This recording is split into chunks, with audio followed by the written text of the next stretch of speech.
दुनिया की कई बड़ी टेक कंपनियां, इलेक्ट्रिक वाहने बनाने वाली कंपनियों और रक्षा क्षेत्र आज जिन खास धातुओं पर सबसे ज्यादा निर्भर है उन्हें रेयर अर्थ एलिमेंट्स कहा जाता है। इन धातुओं का इस्तेमाल mobile, laptop, earbuds, electric car, wind turbine और मिसाइल जैसी कई अहम चीजों में होता है। लंबे समय तक इन रेयर अर्थ एलिमेंट्स पर चीन का लगभग पूरा कब्जा था। इसी वजह से चीन कई बार इनका इस्तेमाल दुनिया पर दबाव बनाने के लिए भी करता रहा है, लेकिन अब हालात धीरे धीरे बदलते नजर आ रहे हैं। दुनिया के कई देशों ने रेयर अर्थ के नए भंडार खोज लिए हैं और नई तकनीक की मदद से चीन पर अपनी निर्भरता कम करने की कोशिश शुरू कर दी। ऐसे में सवाल उठ रहा है कि क्या चीन का सबसे बड़ा हथियार अब कमजोर पड़ने लगा है? आइए विस्तार से समझते हैं पूरा मामला। नमस्ते, मेरा नाम है प्रद्युम्न और आप देख रहे हैं जागरण बिजनेस। रेयर अर्थ एलिमेंट्स ऐसी खास धातुएं हैं जिनका इस्तेमाल ताकतवर मैग्नेट बनाने में होता है।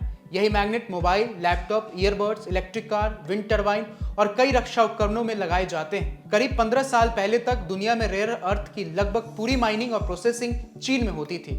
इसी वजह से चीन के पास इन धातुओं की सप्लाई पर सबसे ज्यादा कंट्रोल था। चीन ने कई बार रेयर अर्थ के निर्यात पर कंट्रोल लगाकर दूसरे देशों पर दबाव बनाने की भी कोशिश की। रिपोर्ट के मुताबिक पिछले साल चीन ने रेयर अर्थ मैग्नेट के एक्सपोर्ट कंट्रोल का इस्तेमाल अमेरिका के राष्ट्रपति ट्रंप के साथ चल रहे व्यापार विवाद में किया। इसी तरह जापान के साथ तनाव के दौरान भी चीन ने यही रणनीति अपनाई। अब कई देशों ने चीन पर अपनी निर्भरता कम करनी शुरू कर दी है। पहले जहां लगभग पूरा प्रोडक्शन चीन में होता था, वहीं अब दुनिया के कुल उत्पादन का करीब 1/3 हिस्सा दूसरे देशों में होने लगा है। इसका मतलब है कि चीन का पहले जैसा दबदबा धीरे धीरे कम हो रहा है। इसी वजह से अब चीन का फोकस सबसे ज्यादा रेयर अर्थ एलिमेंट्स पर आ गया है। इनमें खास तौर पर सैमरियम, डिस्प्रोसियम और टर्बियम शामिल।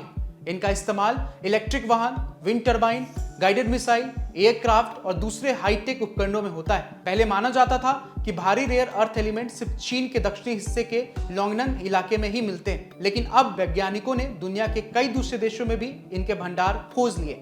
रिपोर्ट के मुताबिक म्यांमार के कचनीन इलाके में भी ऐसे भंडार मिले हैं और वहां खनन हो रहा है। इसके अलावा ब्राजील के गोआइस में भी बड़ा प्रोजेक्ट शुरू हो चुका है। अप्रैल में $2.8 अरब की डील के तहत यूएसए रेयर अर्थ इस प्रोजेक्ट को अपने कंट्रोल में ले रही है। इसके अलावा Madagascar, Malawi, Uganda, Chile, Australia, Malaysia, Thailand, Vietnam और फिनलैंड में भी ऐसे भंडार मिलने के प्रमाण सामने आए हैं। सिर्फ खनन ही नहीं बल्कि धातुओं की प्रोसेसिंग भी कई देशों में तेजी से काम कर रहे हैं। लाइनस रेयर अर्थ और नियो परफॉर्मेंस मटेरियल्स जैसी कंपनियां पहले ही व्यावसायिक उत्पादन शुरू कर चुकी है। वहीं एमपी मटेरियल्स और यूएसए रेयर अर्थ की पार्टनर कंपनी कैरेस्टर सेस भी अगले कुछ महीनों में प्रोडक्शन शुरू करने की तैयारी में है। इन कंपनियों का मकसद चीन की सप्लाई चेन पर निर्भर हुए बिना रेयर अर्थ एलिमेंट्स की प्रोसेसिंग करना है। यही वजह है कि दुनिया भर में इस सेक्टर में तेजी से निवेश बढ़ रहा है। एक्सपर्ट का मानना है कि चीन में रेयर अर्थ की सप्लाई रोककर दूसरे देशों पर दबाव बनाने की कोशिश जरूर की है, लेकिन इसका उल्टा असर भी देखने को मिल रहा है। अब दुनिया के कई देश नए भंडार खोज रहे हैं, नई तकनीक विकसित कर रहे हैं और अपनी सप्लाई चेन